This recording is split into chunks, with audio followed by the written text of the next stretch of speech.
Đấy, kinh nghiệm rồi đấy.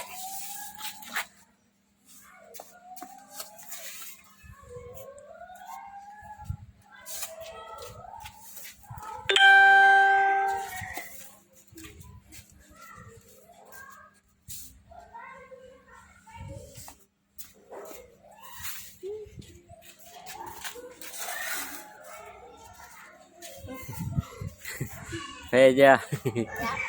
Phê chưa? Chưa hả? Tiếp tục. Cái tay đi hả? Xúc mấy gầu nặng quá mấy tay hả? Tay này nãy giờ chưa cử động. Chưa cử động. Tay bên này là tay bên này chỉ có bàn. Hết cả cái tay. Nghĩ tí là hay. Sắp hoàn thành được rồi. Được hơn một nửa rồi. Còn gần một nửa nữa thôi. Còn tí là xong.